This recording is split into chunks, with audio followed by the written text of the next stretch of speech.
Hi hi ఇవాళ పుదీనా మిరియాలతో ఆలు రోస్ట్ ఎలా చేయాలో మీకు చూపిస్తాను. ఆలుగడ్డలు హాఫ్ కేజీ తీసుకున్నాను. పొట్టు తీసి సన్నగా ఇలా కట్ చేసి పెట్టుకున్నాను. దీన్ని మనము ఏం చేద్దామంటే ఒక హాఫ్ గ్లాస్ నీళ్ళు పోసి పొయ్యి మీద పెట్టేద్దాం.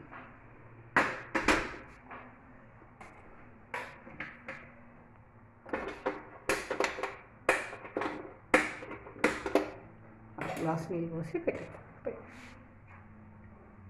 ఇప్పుడు మనము ఈ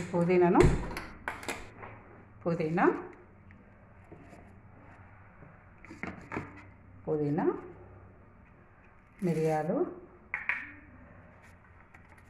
వెల్లుల్లిపాయలు అల్లం ముక్కలు పచ్చిమిరపకాయ ముక్కలు కొద్దిగా సాల్ట్ వేసి గ్రైండ్ చేసి పెట్టుకున్నాం. దీన్ని గ్రైండ్ చేసి పెట్టుకున్నది ఇలా గ్రైండ్ చేసి పెట్టుకున్నాం. దీన్ని మనము దీంట్లో ఆలుగడ్డలో వేసేద్దాం.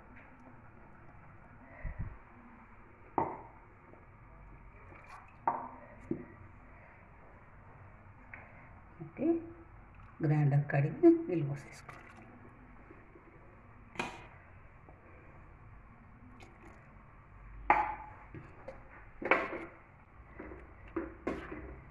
ఇది ఉడికించుకున్నాం.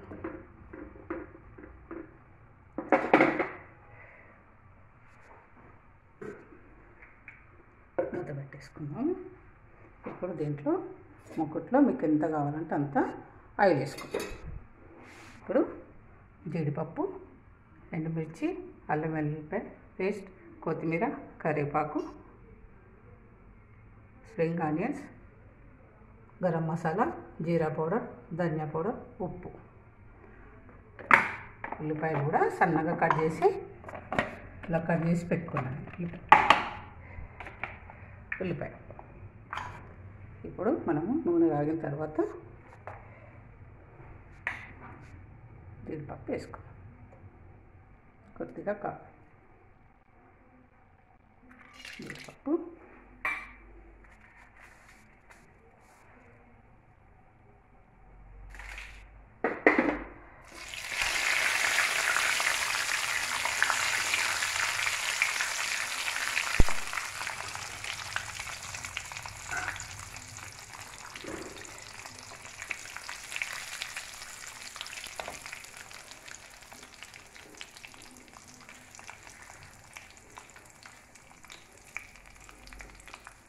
ఎండుమిర్చి,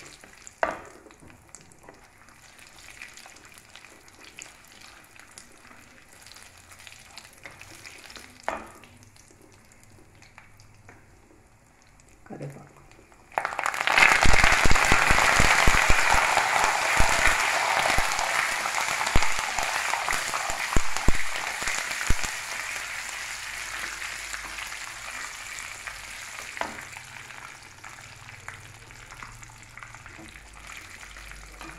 కొద్దిగా కలర్ చేంజ్ అయినాక ఉల్లిపాయ,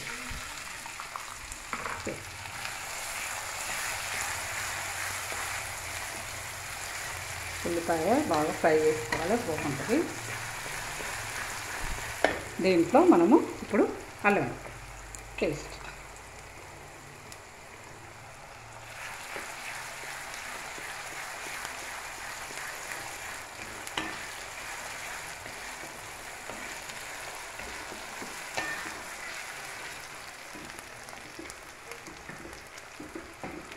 మధ్య మధ్యలో ఆలు ఇలా కలుపుతున్నారు. అన్నంలోకి కానీ బగారా రైస్లో కానీ చాలా బాగుంటుంది. దీంట్లో ఇప్పుడు ధనియా పౌడర్, జీరా పౌడర్, గరం మసాలా, కొద్దిగా దాంట్లో ఒక స్పూన్ సాల్ట్ వేసాను. దీంట్లో ఒక స్పూన్ సాల్ట్,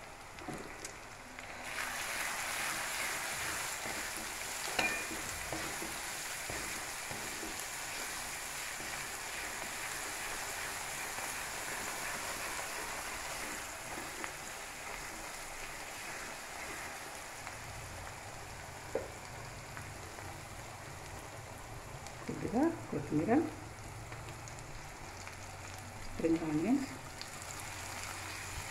స్ప్రింగ్ ఆనియన్స్ మీ చాయిస్ ఉంటే వేసుకోండి, లేకుంటే లేదు. మామూలుగా ఉల్లిపాయలు వేసుకున్నప్పుడు బాగానే ఉంటుంది. ఇప్పుడు సీజన్ కనుక నేను వేస్తున్నాను. మీకు కాజు కూడా మీ చాయిస్.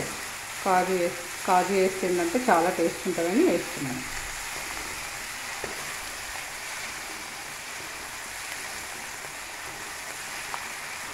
నాకైతే మంచి వాసన వస్తుంది.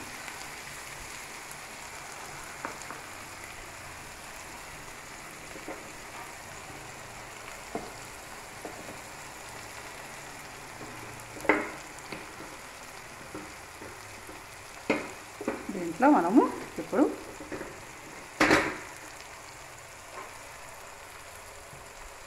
ఉడికించుకున్న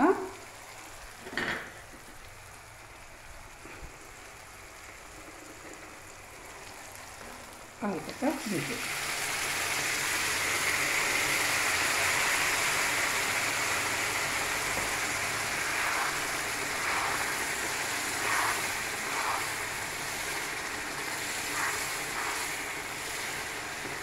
కొద్దిగా గుజ్జుగా వస్తుంది, బాగుంటుంది. మీకు చాయిస్ నిమ్మకాయ పిండుకుంటే పిండుకోవచ్చు, పులుపు కావాలన్న వాళ్ళు. నేనైతే పిండట్లేదు, మామూలుగా ఇలానే రోస్ట్ చేస్తా. దీన్ని కొద్దిగా ఫ్రై అయ్యేదాకా ఉంచుతాను, కొద్దిగా వాటర్ పోయేదాకా కొద్దిగా వేయిస్తాను.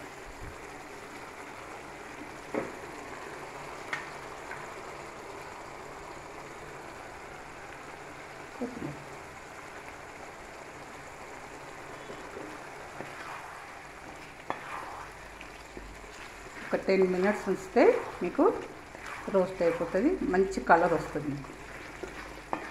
చూసారా, పుదీనా మిరియాల రోస్ట్ ఆలుతోని చేశాను చూడండి. For more updates, like, comment, subscribe to our channel. Hey darlings, గంటని click చేయడం మర్చిపోకండి.